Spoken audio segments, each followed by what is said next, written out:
Okay, so to make our little hamburger patties, I'm going to take a little bit of mini marshmallows. And I use minis just because they're a little bit easier to melt evenly. I don't know, I'd say that's like a cup.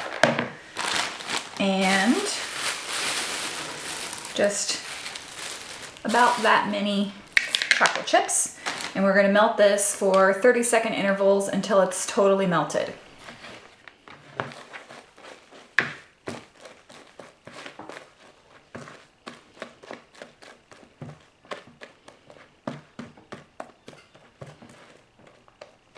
So that's 30 seconds. I actually want this to be a little bit more chocolatey. So I'm gonna add in a few more chocolate chips.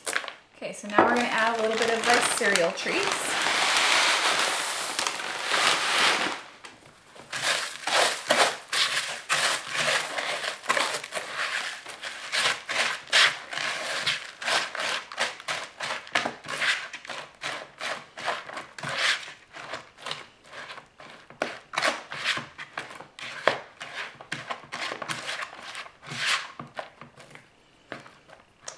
And then put a little bit of shortening on your hands to keep things from sticking. We're going to take a little bit of our stuff. Just make sure it's all coated nicely. And we don't want to make these super big because our grill is not big, but just roll it out into a ball and then squish it flat so that it looks like a burger. Isn't that cool? And you want it to be kind of imperfect.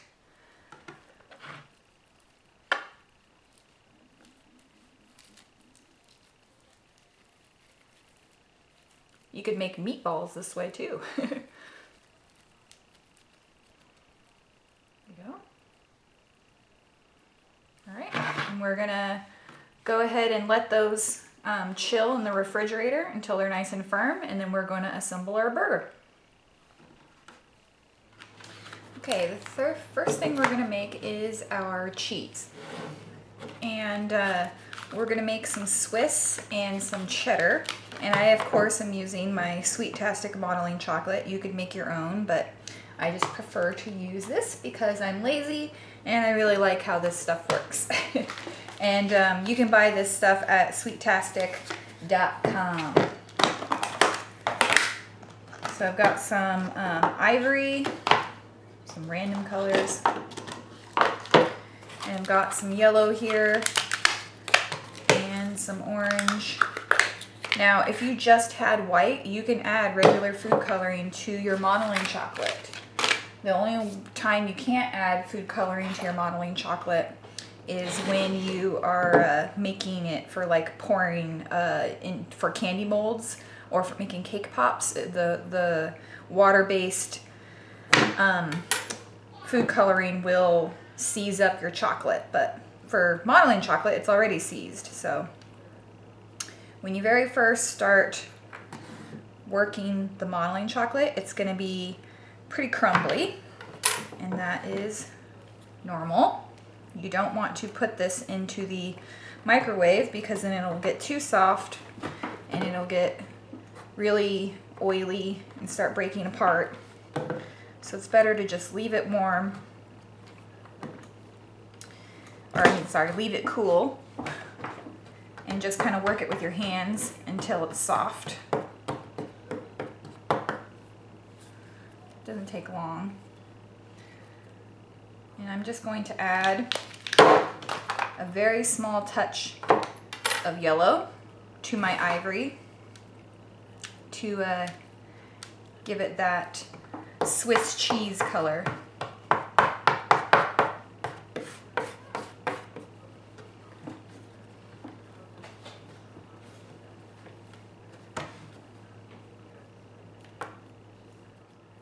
I think I need a little bit more yellow.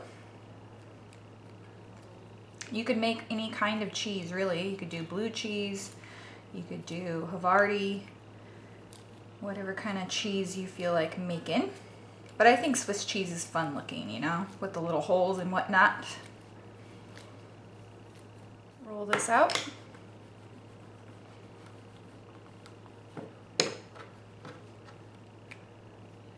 And I'm just going to set this aside.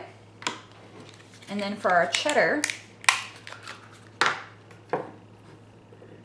we're going to take equal parts orange and yellow.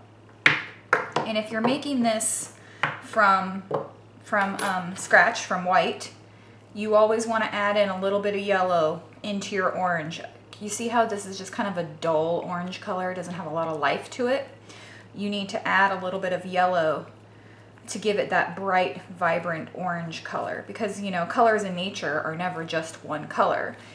Cheese is not just orange, it's yellow and a touch of red, and, you know, it's got depth to it. So when at all possible, try and combine colors to make the color you desire, and it will be a much brighter, much more vibrant shade. So you have more of like this cheesy orange color. If you really want to get crazy, take some cheese that the color you're trying to achieve, and just compare the color. You know, this has actually got more yellow in it. So instead of adding more food or more chocolate, I'm just going to add some yellow food coloring gel to this to brighten it up and get a higher depth of color. So I really can get that cheddar cheese orange color. See how much brighter that is? And that matches the orange of this block of cheese better. Okay. So again, just gonna roll that out and set it aside. And we're gonna make our little patties.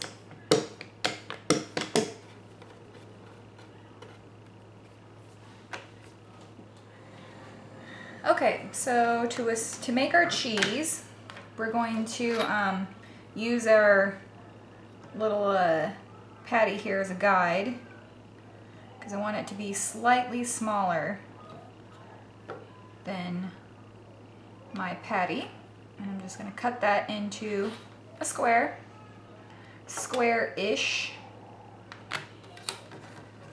And then we're going to use our round cutter here.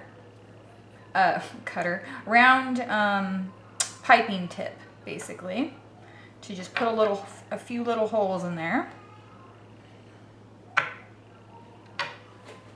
Do a couple of different sizes for realism. And then use this as a guide to make our cheddar. Just like that.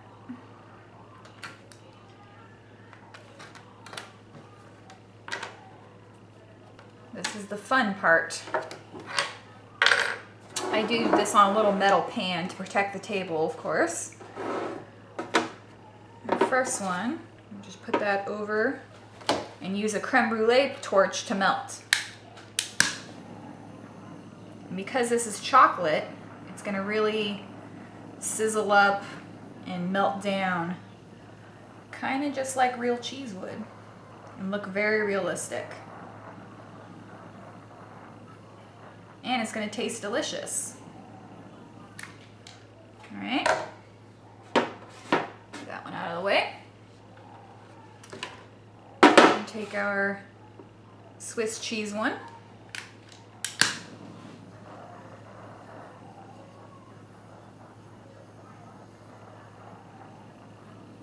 Ooh, I love it when it bubbles up a little bit. There we go. All right, so that's how we make our hamburger patties with the cheese on it. If you liked learning how to make these fun hamburger patties with cheese on it and you want to see how to make the rest of this barbecue cake, you can buy the tutorial on my store on my website, artisancakeccompany.com/store, or you can get it on my Facebook page in the store tab, or if you become a patron on my Patreon channel, patreon.com/sugargeekshow, then you get fun tutorials like the barbecue cake for free for being a patron, and you have instant access to all my old tutorials. So it's a great value. So anyways, thanks again for watching, and I'll see you guys next time. It's got all these little fondant goodies on it and stuff.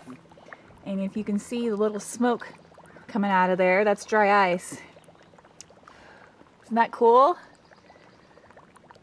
All the little details are made out of sugar and fondant. And then she's got some little lights in there to make it look like coals. And then the smoke's like coming out. So awesome!